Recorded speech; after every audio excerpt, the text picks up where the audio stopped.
परिस्थितीत अधिकारी सरकारची चुकीच्या धोरणामुळं विद्यार्थ्याची देशातल्या काय अवस्था आहे ह्याचं उत्तम उदाहरण आहे. आज योगायोगानं हा विद्यार्थी मला इथं दिसला. हा ITI केलेला विद्यार्थी आहे. याला जवळपास मला वाटतं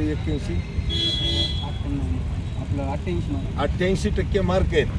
88% मार्क आहे. अप्रेंटिससाठी अर्ज केला. आधी ऑनलाईन अर्ज मागितले आणि परत त्याच्यात काहीतरी त्रुटी आहे म्हणून सांगितलं. डबल ऑनलाईन अर्ज मागितले.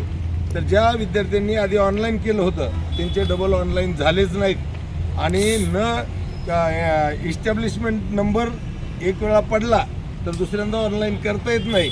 या कारणानं त्याचं ऑनलाईन झालं नाही आणि हे सगळे हायेस्ट मार्काचे विद्यार्थी बाजूला ठेवले आणि त्याच इतर विद्यार्थ्यांमधून निवडी केल्या. त्या विद्यार्थ्याची निवड झाली नाही. त्यानं आवाज उठवला, त्यानं पत्र लिहिलं, संबंधित अधिकाऱ्याच्या चौकशा मागितल्या, पुन्हा ऑफलाईन अर्ज घेतले. त्या ऑफलाईनमध्ये ह्यानं अर्ज केला आहे. पण त्या ऑफलाईनमध्ये मला वाटतं 70-72% घेतलेत विद्यार्थी आणि हा 88%चा एकच विद्यार्थी टाळला आहे. त्याला घेतलेलंच नाही. म्हणजे किती मजुरी म्हणायचं. MSCBमध्ये वाणी नावाचे कोणतरी अधिकारी आहेत धाराशिवला, HRचे ह्युमन रिसोर्सेसचे प्रमुख आहेत ते धाराशिवचे.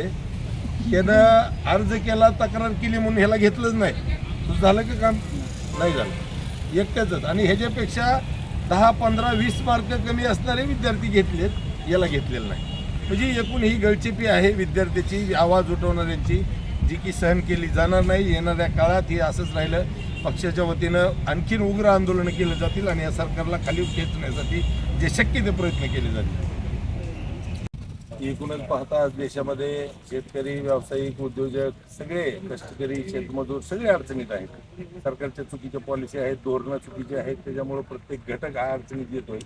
परंतु सगळ्यात गांभीर्याची बाब ही आहे की आता विद्यार्थी अडचणीत आहे. आपण पाहतो की एखादा विद्यार्थी नीट JEE स्वप्न बघतो, ते पूर्ण करण्यासाठी अहोरात्र प्रचंड कष्ट घेतो, दिवसरात्र जागून अभ्यास करतो आणि परीक्षा दिल्यानंतर त्याला कळतं की पेपर फुटला होता.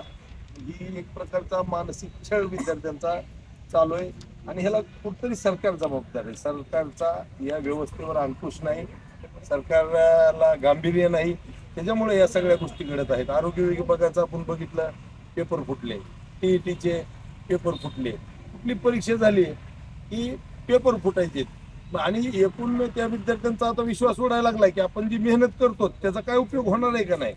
बरं, आता जे आपल्या कानावर आल्यात हे पेपर फुटलेल्याच्या बातम्या कानावर आल्यात.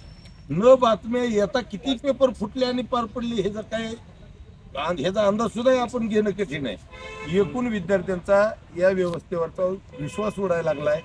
आजचा विद्यार्थी अडचणीत आहे म्हणजे उद्याचं देशाचं भविष्य अडचणीत आहे आणि याच बाबीकडे या बाबी निदर्शनास आणून देण्यासाठी राष्ट्रवादी काँग्रेस शरदचंद्र पवार पक्षाच्या वतीनं आज कळंब येथे शिवाजी महाराज चौक तहसील कार्यालय रॅली काढली आणि तहसीलदारांना निवेदन दिलं. या निवेदना थ्रू की सगळ्या परीक्षा पारदर्शक कराव्यात आणि ऑनलाईन न होता OMR शीटवरच ऑफलाईन परीक्षा व्हाव्यात आणि जे काही पेपर फुटीतले दोषी आहेत त्यांच्यावर कारवाई व्हावी.